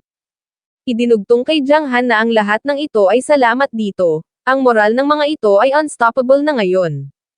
Father-in-law tugon ni Jiang Han ang moral daw ng kanilang hukbo sa parehong sandali ay maririnig ang ugong ng sunod-sunod na paghampas ng drum sinabi ni Jiang Han na dapat itong magkaroon ng kumpiyansa kay Ruzu, maririnig ang chant ng mga sundalo ng Piaozu City tanda na ang kanilang moral ay napakataas din. Habang nakatingin kay Ruzu ay inilahad ni Jiang Han sa kanyang isip na kung titingnan ang kondisyon nito ay napaka-great kung kaya malamang daw na imahinasyon niya lang yung kahapon at para naman sa isang iyon na nasa kabilang dako, malamang na iyon ay galit na galit. Nagtanong si Chihong kung talaga bang iniisip nitong makukumbansi nito ang mga tao nitong mamatay para sa kapakanan nito sa pamamagitan lamang ng paghampas ng drum umano'y sa araw na ito ay wala nang mangyayari pang beast stampede mula sa Black Rock Mountains, ito na ang magiging katapusan ng Piaozu City. Hasambit ni Jiang Han nagtanong kung sino iyong bulag na dumadaldal doon, hindi raw ba nito nakikitang nilalandi niya ang kanyang asawa? Napapigil ng tawa si Ruzu sa kanyang narinig sa pagmumukha naman ni Chihong ay mababakas ang pagkainis ano naman tugon niya sa tingin daw ba nito gusto niya pa ring makuha ang sapatos na ito na gamit na umano'y ngayong siya ay narito na sa araw na ito, ito'y hindi na magkakaroon pa ng tsansa na sumuko at hindi na rin posible pa na gagawin niyang asawa si Ruzu itinulak ni Commander Lin si Lingshi. Ang buhok ni Lingshi ay agad namang dinakma ni Chihong isinigaw na ganito rin ang magiging kapalaran ni Ruzu, at maybe gagawin niya pang mas malala. Nagbigay ng ganitong tingin si Jiang Han idinugtong ni Chihong sa kanyang mga sundalo na ang sino mang makakapaghatid sa kanya sa katawan ni Jiang Han sa araw na ito, ay ang siyang makakakuha kay Ruzu bilang reward. Isang bagay naman na nagbigay ng matinding motibasyon sa kanyang mga sundalo sumigaw ang isa na ito ay napaka-worth it, habang sinabi naman ng isa pa na siya'y hindi na makapaghintay pa na ipakita kay Ruzu ang kanyang sibat. Kasabay ng ngisi ay inilahad ni Commander Lin sa kanyang isip na ang mga fools na palaging babae ang iniisip hindi nito nare-realize na ang pagkuha sa ulo ni Jiang Han ay isang napakalaking achievement ang ginawa niyang pagtatrabaho ng maigi sa nagdaang mga taon, hindi raw ba't ang lahat ng iyon ay upang makaakyat lang sa status. Nagtanong si Lord Yan kung ano ang binabalak nitong gawin subalit kasabay ng pagbunot ng espada ay sinabi lang ni Jiang Han na ngunit bago iyon, ito'y kanya munang papatayin.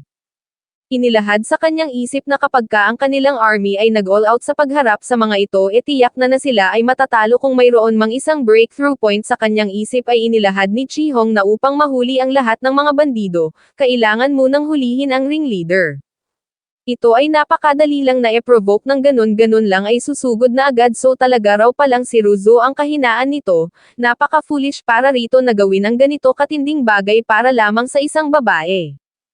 Hasambit ni Commander Lin rank 9 Grandmaster ang pagle-level up nito ay medyo napakabilis gayunpaman ito pa rin ay hindi worthy upang kalabanan ang kanilang young lord kasabay ng binabalak na pagsalubong sa ataking paparating, ay inilahad na sa kanya na ang ulo nito. Ang breakthrough point dugtong ni Jiang Han sa kanyang isip ang breakthrough point ay, agad na nag-channel ng lightning energy sa kanyang espada. Ikaw sambit ni Commander Lin hulihin muna ang ringleader upang mahuli ang lahat ng mga bandido sambit ni Jiang Han sa kanyang isip pues iyon daw ay mali, sapagkat ang gusto niya ito'y putulan muna ng kuko. What a strong lightning sambit ni Commander Lin sa kanyang isip kasabay ng pag-iwas gayunpaman sigaw niya, talaga raw bang iniisip nitong ang hamak lamang na lightning ball na ito ay makakapigil sa kanya. Sa kasamaang palad ay nagtanong lang si Jiang Han kung sino ang nagsabing iisang lightning ball lang ang kaya niyang pakawalan, lumalabas na iginugol pala ni Jiang Han ang kanyang buong gabi sa pagmaster sa teknik na ito. Imposible hindi makapaniwalang sambit ni Commander Lin dahil umano'y, ang ganitong amount ng lightning power ay at least mga rank 2 Marquis of Martial Arts Realm experts lang ang mayroong kakayahang kontrolin. Idiniklara ni Jiang Han na ang laban na ito ay tapos na, sunod-sunod na mga lightning ball ang direktang tumama kay Commander Lin. What a gorgeous view sambit niya habang si Sir Lan naman, ay hindi makapaniwalang nagawa nitong mapatay ng instant si Commander Lin. Inilahad sa kanyang isip na kailan lang nung huli niya itong makita kaya papaanong nangyaring ganito na ito kalakas ngayon siya ay naging napakamaingat na sa pagkakataong ito, yet nagawa pa rin itong lumampas sa kanyang expectations. Commander Lin sambit ng mga sundalo, hindi makapaniwalang ito'y naglaho ng ganon-ganon lang. Hatuyan ni Jiang Han iyon daw ay isa lamang hamak na anak ng commoner na nagawang makaakyat sa ranks at naging commander ng white-plated army sa pamamagitan ng pagtatrabaho ng husto at hindi pagpapalagpas sa mga tsansa upang sumipsip sayang lang at ito'y naging abo na lang ngayon, well ito raw ang naging kapalaran nito dahil sa pagtatrabaho sa ilalim ng anak ng County Lord. Hasabat ni Chi Hong So chinak na nito ang mga taong nakapaligid sa kanya, of course tugon ni Jiang Han. Inilahad na siya ay gumasta ng matinding effort para lang dito halimbawa na lang ay ang paghahanda sa fireworks show na ito ito raw ba ay nagustuhan nito, ni siya nga raw ay nagdagdag pa ng kaunting kulay sa energy para lang dito. Hahahatawa ni Chi Hong kasabay ng pagpalakpak sa isang move lang ay nagawa nitong mapatay ang kanyang general at mabasag ang moral ng kanyang hukbo lumalabas na ito raw pala ay masyado niyang na-underestimate nung ito raw ba ay nagalit kanina, iyon daw ba ay pag-arte lang din. Siyempre hindi tugon ni Jiang Han dahil ang sino mang mangahas na manghamak sa kanyang ruzo, ay hinding-hindi niya patatawarin.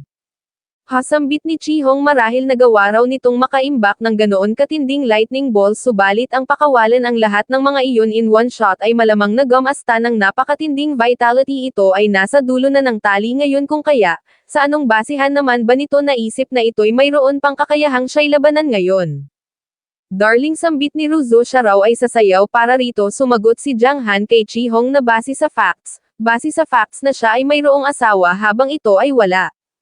Hahahatawa ni Chi Hong fine so ipinagyayabang nito ang husband-wife tandem ng mga ito pues kung ganon, personal niyang paghihiwalayin ang mga ito sa pamamagitan ng kamatayan. Sa pagkakataong ito ay ipapakita niya rito ang laki ng agwat sa pagitan nilang dalawa idiniklara, na ito ay hindi worthy na maging kalaban niya. Si Jiang Han ay sumugod gamit ang eightfold energy inilahad sa kanyang isip na ang pag-execute sa teknik na ito sa kanyang dragon form na ang kapangyarihan ay nasa rank 1 ng Marquis of Martial Arts Realm sinabayan ng blood-burning beat ang tinutukoy niya ay ang ginagawang paghampas ni Ruzu sa drum ang dalaway nagkasalubong sa kasamaang palad, si Jiang Han ay na-overpower at bumagsak. Sumigaw si Chi Hong na ang Piaozu City ay mahina na ngayon kaya ang mga ito ay sumunod sa kanya at umatake, isang bagay naman na agad na tinalima ng mga sundalo. Good acting sambit ni Lord Yan ngayon ang mga ito raw ay aatake na ng rekta sa city, well tugon ni Jiang Han talagang iyon daw ay napakalakas. Gayunpaman ang atensyon ng mga ito ngayon ay natuon na sa kanya, kaya masasabi niya pa ring na-achieve niya ang goal niya.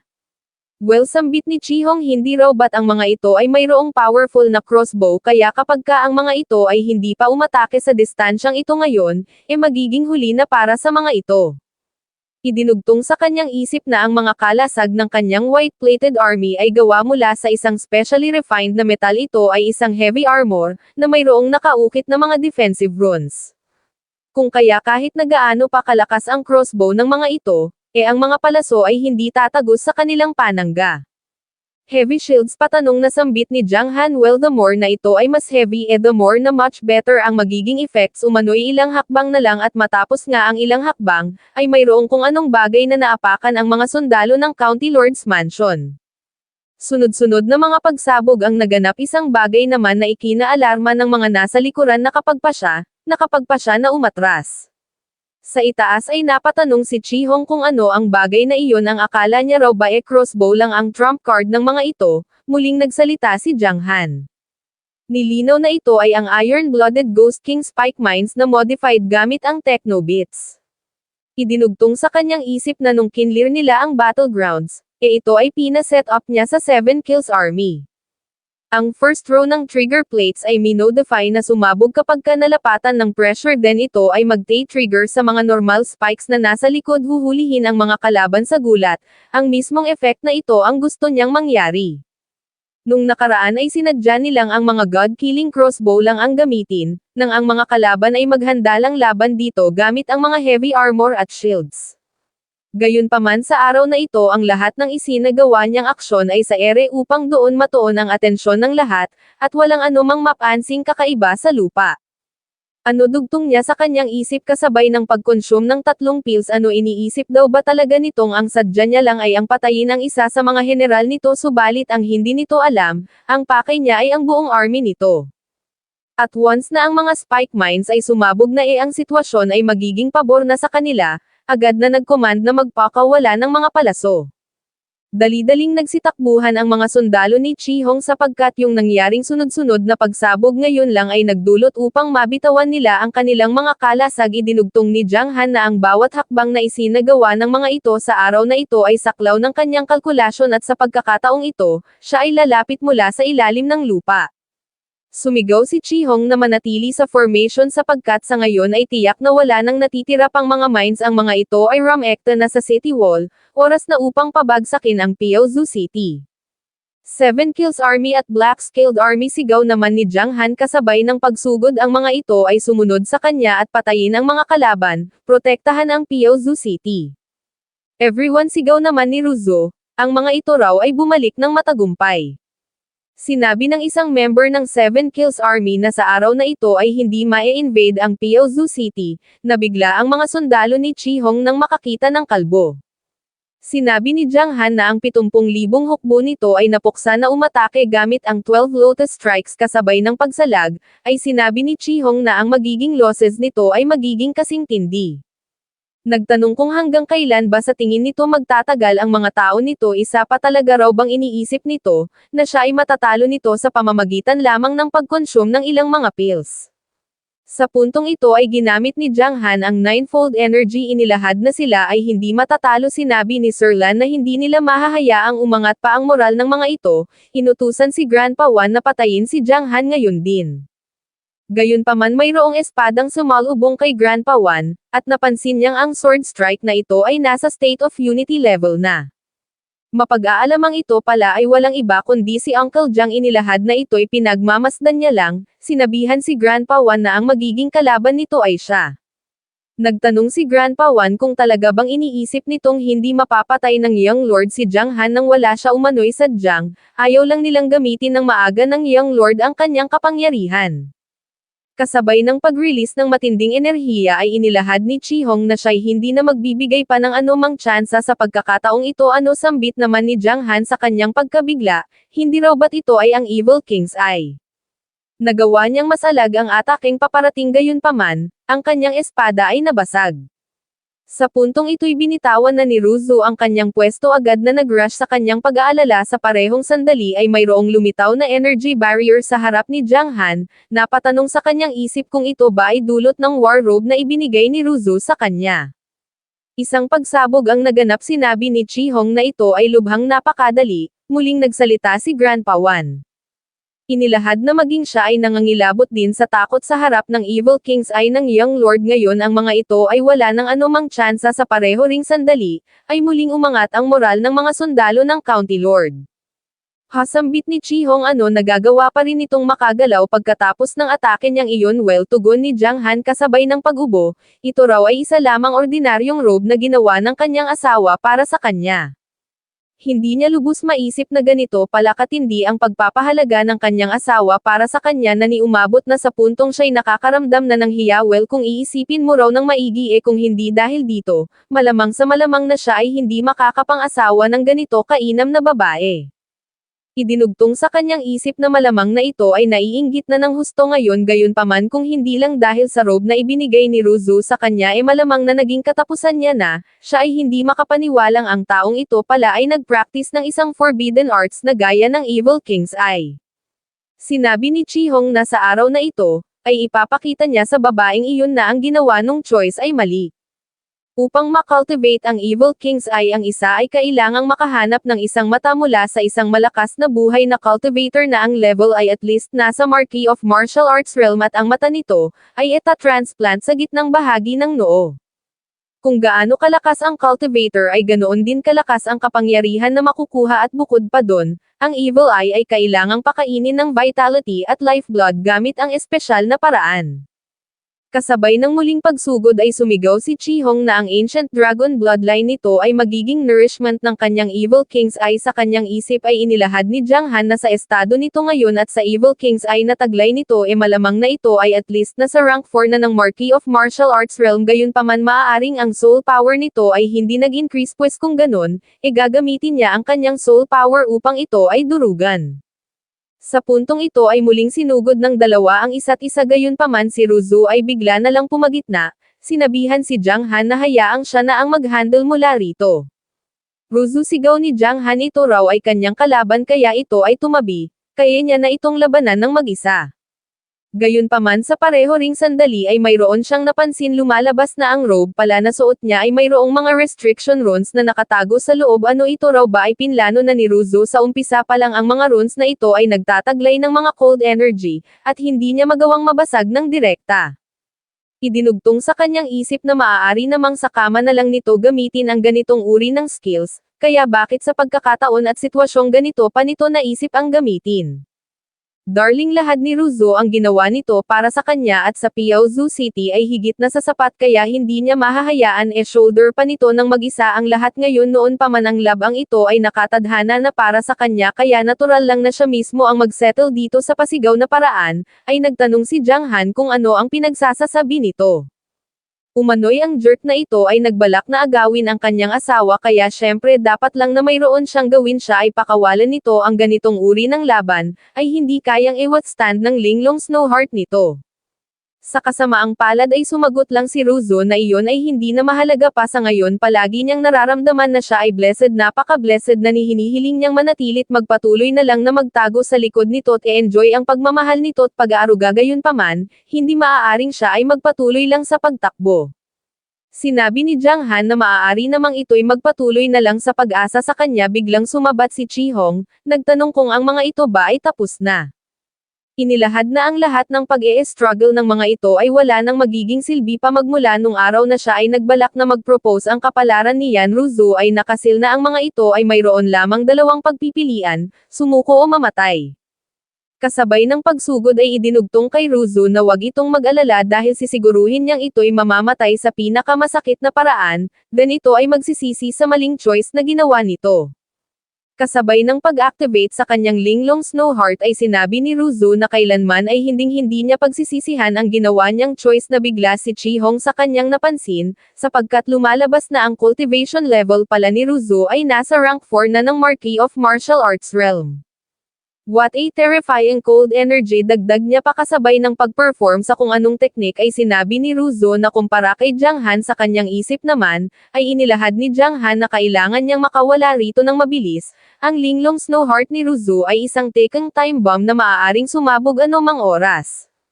Kasabay ng pagsalag ay nagtanong si Chi-Hong kung talaga bang iniisip nitong siya'y masasaktan nito. Syempre hindi, tugon ni Ruzu, sabay expand sa kanyang cold energy.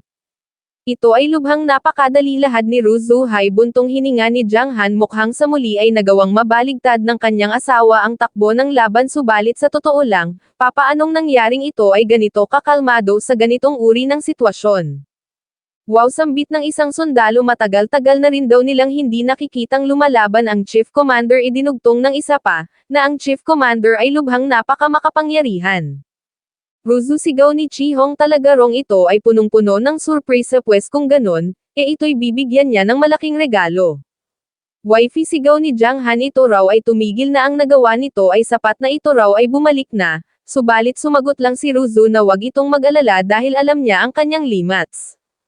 Kayong dalawa, sabat naman ni Chi-Hong. Ang mga ito raw ay makinig ng mabuti, ang mga ito raw ay tumungo sa impyerno, sabay release sa kapangyarihan ng kanyang Evil King's Eye. Everyone, sigaw ni Grandpa Wan, ang mga ito raw ay mag-take ng cover, wag magpa-expose sa liwanag ng Evil King's Eye. Gayunpaman gaya ng makikita mukhang huli na ang lahat nagtanong si Jiang Han kung ano ang ginagawa nito ito raw ay mag-cover na ngayon din bilasan nito ito ay bumalik dito, sa kasamaang palad ay hindi nakinig si Ruzo. Darling sambit niya sa kanyang isip kasabay ng pag-release sa kapangyarihan ng Linglong Snowheart siya raw ay kontento ng ito ay napangasawa at kung siya man ay makakasurvive dito, titiyakin niyang mananatili sa tabi nito hanggang sa dulo ng kanilang buhay at hinding-hindi ito aabandonahin. Ano sambit ni Chihong sa kanyang pagkabigla innate Linglong Snowheart so ito raw pala ay nagmula sa Linglong Snow Mountains hindi ito raw ay hindi maaari, dahil papaanong mangyayaring nandito ang isang nagmula sa Linglong Snow Mountains. Kasabay ng pagsugod ay inilahad ni Ruzu na ang slash na ito ay para sa Piaozu City si Chihong ay nalula sa tindi ng pressure mukhang ito raw ay nag-e-embody ng energy ng heaven and earth ito'y hindi niya maiiwasan sa tamang oras bakit ang isang babaeng katulad nito ay pinakasalan ng isang piraso ng basura. Humiyaw na hindi maaaring matapos na lang ang lahat ng ganito kasabay ng pangalawang slash, ay idinugtong ni Ruzu na ito ay tapusin na nila rito. Isang pagsabog ang naganap at sa sumunod na segundo, ay makikita ang pagbagsak ni Chihong. Sa parehong sandali ay makikita rin ang pagbagsak ni Ruzu mukhang ang kanyang kapangyarihan ay tuluyan nang nasaid si Jiang Han ay agad na nag-rush, upang saluhin ang kanyang asawa. Bakit hindi ito nakinig sa kanya, you foolish woman? Siya raw ay buhay pa kaya bakit kailangan pa nitong puwersahin ng ganito ang sarili nito mayroon pa silang maraming bagay na naiwan na kailangang i-accomplish kaya ito'y hindi maaaring, sumabat si Ruzu na ang dibdib nito ay napakainit.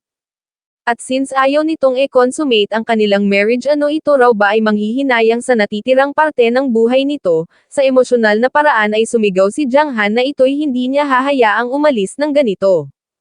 Nabahala si Xianger sa kanyang narinig nag-alala para sa kanyang young lady, ganoon din naman si Miss Ning. Hasigaw ni Chihong you wretched woman ginamit nito ang lahat ng lakas nito upang siya ay mapatay lang ngunit sa bandang huli, ito ay ang siyang namatay at siya ay ang nanatiling buhay. Ito na raw ang karma nito at ang lahat ng mga ito ay mamamatay kasama nito sa seryosong tono ay sumabat si Jiang Han na si Ruzu ay hindi papatay subalit sa kabilang banda, ito ay ang siyang mamamatay dito. Sa parehong sandali ay nag-breakthrough si Jiang Han patungo sa Marquee of Martial Arts Realm hasambit ni Chihong sa kanyang isip na gawa pa nitong mag-level up sa ganitong uri ng sitwasyon kasabay ng pagsugod, ay nagtanong kung ano naman ba ang magagawa nito kahit na ito pa ay mag-breakthrough ng puwersahan. Gayunpaman sa sumunod na segundo ay ganito ang kanyang naging reaksyon kasabay ng pag-summon sa Revival of the Golden Armor, ay sinabi ni Jiang Han na wag nitong kalimutang siya ay isang Soul Master. Nagbigay ng ganitong tingin si Jiang Han ang atake ng dalawa ay nagkasalubong, isang pagsabog ang dumatal. Pagnipos ng usok ay napatanong si Chihong kung ano ito siya ay ang Young Lord, kaya papaanong nangyaring ang isang nobleman na tulad niya ay matatalo lang sa isang low-life na son-in-law na tulad nito. Kasabay ng pagsalag sa ataking paparating ay nagnakaw ng tingin si Uncle Jiang inilahad sa kanyang isip na ang disenyo ng helmet na iyon ay katulad sa helmet na ini-record ng kanilang mga ancestors hindi raw ba kaya na ito ay ang maalamat na Dragon Guard at papaano naman ang patungkol sa Golden Armor, bakit ito nandito? Sa kanyang isip naman ay inilahad ni Grandpa Wan na ang bagay na iyon ay nagre-restrain sa evil eye ng Young Lord, kailangan niya iyong mapatay ngayon din. Thus ganoon na nga agad ang sinubukan niyang gawin dahilan naman upang mapamura si Uncle Jiang agad na inatake ni Grandpa Wan ang Golden Armor, upang tulungan ang kanyang Young Lord. Nagtanong si Chihong kung talaga bang iniisip nitong siya ay mamamatay ng ganoon lang kadali sinabihan si Jiang Han na sa skill level na mayroon ito ay umaasa lang sa Wawo Realm, kaya no way na ito'y magtatagal. Gayunpaman sa sumunod na segundo ay siya'y bigla na lamang nag-apoy how foolish sambit ni Jiang Han sa sumunod na panel ay makikitang hawak na ng Golden Armor Spirit si Chihong, maririnig ang alingawngaw ng kanyang hiyaw. Inilahad ni Jiang Han na ito ay ang repercussions ng evil ay sumigaw si Chihong na siya ay ang Young Lord kaya kapag siya ay pinatay nito, ito'y magiging kalaban ng buong lupain ng Tianfeng. Lupain ng Tianfeng patanong na tugon ni Jiang Han umano'y kahit na siya pa ay maging public enemy pagkatapos na patayin ito ano naman, si Chihong ay tuluyang dinurog. Sambit ni Jiang Han ang gusto niya lang daw sana ay ang torture ito ng dahan-dahan gayunpaman, mukhang ito ay aksidente niyang napatay. Young Lord hiyaw ni Grandpa Wan kasabay ng pagsugod brat sigaw niya kay Jiang Han sila ay nilinlang nito at nag-commit ng treason sa pamamagitan ng pagpatay sa Young Lord, pupugutan niya ang traidor na ito para sa County Lord. Sa kasamaang palad siya'y bigla na lamang dinakma ng Golden Armor Spirit at sa sumunod na segundo, ay nagawa ng makahabol ni Uncle Jiang kumonekta ng isang sword slash. Hindi makapaniwala ang mga sundalo na si Grandpa Wan at ang Young Lord ay natalo, sumigaw ang isa na umatras na sila.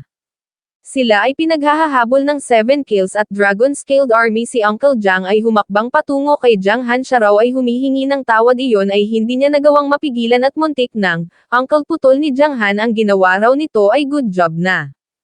Agad siyang tumungo kay Ruzo, pakiusap ito raw ay wag mamamatay, kailangan nitong mabuhay. Sa sumunod na sandali, si Jiang Han ay nawalan ng malay. Isang bagay naman na ikinaalarma ni Uncle Jiang, ganoon din ni Xiang'er at Miss Ning, at ng mga sundalo ng Piaozu City.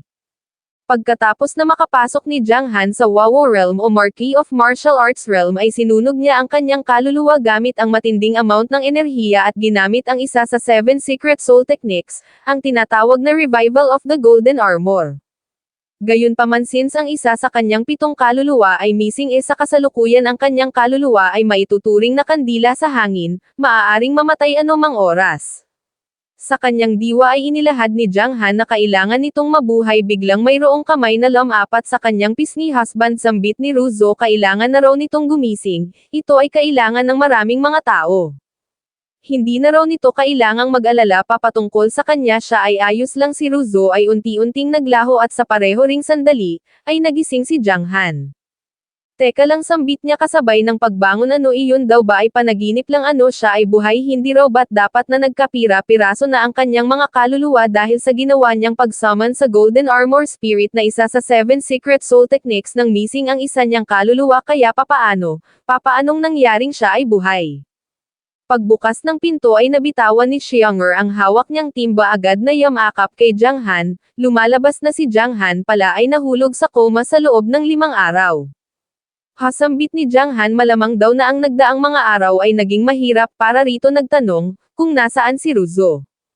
Sumagot si Xiang'er na ang kanyang young lady ay tumigil na sa paghinga nung nakaraang araw. Ang City Lord ay naghanap ng hindi mabilang na mga doktor, subalit ang lahat ng mga doktor na iyon ay isang bagay lang ang sinasabi, ang young lady ay pumanaw na. Ayaw niya rong maniwala na ang young lady ay aalis ng ganon-ganon na lang. Agad na tumayo si Jiang Han, kailangan niya rong makita si Ruzo. Teka lang master, sambit ni Xiang'er, siya ay hintayin nito. Sa kanyang isip ay inilahad ni Jiang Han na nung araw na iyon naramdaman niyang ang kaluluwa ni Ruzo ay hindi naglaho, kaya imposible na iyon ay ilang sandali pa, ay binuksan niya ang isang partikular na silid. O Hanner, sambit ni Lady Yan, so ito raw pala ay nagising na umano'y kapagka ito ay nagpatuloy sa pagtulog katulad ni Ruzo. Don't worry mother-in-law, putol ni Jiang Han, siya raw ay ayos lang, at ganoon din naman si Ruzo. Sinabi ni Miss Ning na hinati nila ni Xiang'er ang trabaho, siya ang nagbantay kay Ruzo at si Xiang'er naman dito, sabay dagdag na si Ruzo ay ilang araw nang hindi humihinga. Nagpasalamat si Jiang Han at agad na yamakap kay Ruzo, idinikit ang noo sa noo ni Ruzo at nag-perform ng kung anong teknik. Sa kaloob-looban ni Ruzo ay nakita ni Jiang Han ang kaluluwa ni Ruzo nasa loob pa rin, sadyang balot lang ng ice crystal, subalit ano raw ba ang seal na ito, ito raw ba ay ang exquisite snow heart. Ngunit teka lang, bakit isang kaluluwa lang ang nakapreserve dito, nasaan ang 2 sa 3 kaluluwa nito, ito raw ba ang dahilan, kung bakit ito ay natutulog pa rin hanggang ngayon. Umano'y kapagka nahanap niya yung 2 kaluluwa at mahanap yung elixir na magko-condense sa mga iyon at mamelt ang icy power na ito na nagsisilbing seal, mayroon pang tsansa. Ruzo, ito raw ay magtiwala sa kanya, ito ay ililigtas niya sa sumunod na segundo, ay mukhang natunton na ni Jiang Han ang kinaroroonan ng 2 kaluluwa. Mother-in-law, baling niya ang kaluluwa ni Ruzo ay narito pa rin, kaya ito ay magigising. Nagtanong si Lady Yan kung talaga ba mayroong maririnig na iba pang mga boses, na nagtatanong din kung talaga ba makikita ang pagpasok ng 3. Sinabi ni Patriarch Jiang na narinig nilang ito ay nagising na, kaya sila ay agad na nag-rush dito. Anak, sambit ni Lord Yan, ano raw ba sa tingin nito, magagawa raw ba nitong magising si Ruzo? Oo, tugon ni Jiang Han, ito raw ay magigising, ito ay nasa koma lang, dahil sa may kung anong mali sa kaluluwa nito. Gayunpaman upang ito ay magising maaaring kakailanganin niya munang umalis sa Piaozu upang maghanap ng elixir at magic weapon plus kapag ang kanyang revival of the golden armor ay mag-improve, mas lalong tataas ang tsansa na magigising niya si Ruzo. Ano tugon ni Uncle Jang revival of the golden armor? Nagtanong kung iyon ba yung golden armored giant na sinamon nito nung nakaraan. Nagtanong kung ano iyon, bakit ang helmet nun ay katulad sa dragon guard ng mga ancestors ng kanilang Jang family. Si Patriarch Jang ay nagtaka sa kanyang narinig. Tinanong si Uncle Jang, kung ito ba ay siguradong iyon ay hindi nito napagkamalian. Nilinaw ni Jang Han na ang kanyang third uncle ay tama. Ang revival of the golden armor ay isang secret soul technique na nagre-resonate sa bloodline ng caster nag-aalaw, upang iyon ay mag-descend sa mortal world sa loob ng maikling panahon. Ang golden armored giant na iyon ay kaluluwa ng 8th ancestor ng kanilang Jang family sa parehong pagkakataon. The more na mas malakas ang caster the more din na mas malakas ang kaluluwa na masasummon. Sa pagkakataong iyon ang soul strength ng kaluluwa na nasummon niya ay malapit sa sacred realm, subalit dahil sa ang kanyang cultivation realm ay hindi pa ganoon kataas, ang revival of the golden armor ay hindi kumpleto. Kung kaya kapag siya ay naging mas malakas pa maaaring ni siya ay makasummon ng kaluluwa na mayroong spiritual intelligence, na makakatulong sa kanya sa pag-restore sa kaluluwa ni Ruzo. Ano sambit ni Patriarch Jang sa kanyang isip? Sony hindi pa raw pala iyon ang complete form. Ang kid na ito pinagtatrabaho nito ang kanilang mga ancestors para sa kanya, ito raw ay nagiging mas unpredictable pa sa paglipas ng panahon. Sa kanyang isip ay napatanong si Lord Yan kung gaano karaming virtue ang naipon ng kanilang mga ancestors, upang sila ay magkaroon ng ganitong uri ng son-in-law. Sa kanyang isip ay inilahad ni Jang Han na bilang isang soul master ang isa ay maaaring makapag-practice ng mga secret soul techniques once na marating ang innate realm. Gayunpaman, ang mga tao sa mundong ito ay mayroon lang 3 kaluluwa. In other words, at most ay 3 secret soul techniques lang ang maaaring ma-practice ng mga ito, at yung mga soul master na magagawang makapag-practice ng isang secret soul technique, ay maituturing na amazing talent. Ngunit siya sa kabilang banda siya ay mayroong 7 kaluluwa at iyon din ang dahilan, kung bakit hayok na hayok si Yan Qingcheng sa kanyang kaluluwa. Sa simula ay natutunan niya ang 2 secret soul techniques sa Mud Ball Palace ni Yan Qingcheng. Gayunpaman sa kanyang kasalukuyang useless na estado ang naging paggamit niya sa revival of the golden armor ay maituturing na pasang-awa, kailangan niyang maging mas malakas pa. Father-in-law, mariing lahad niya siya raw ay wala ng oras na maaari pang sayangin. Ilang araw mula ngayon, siya ay aalis sa Piaozu City. Bagaman nagawa na nilang matalo ang Tianfeng Army at napatay si Chi Hong ang bagay na ito ay hindi palalampasan ng ganon-ganon lang ng County Lord ng Tianfeng City, ng 9th Prince at ng Crown Prince, kung kaya, ang mga ito na raw ang aasahan niya sa pagprotekta sa Piaozu City.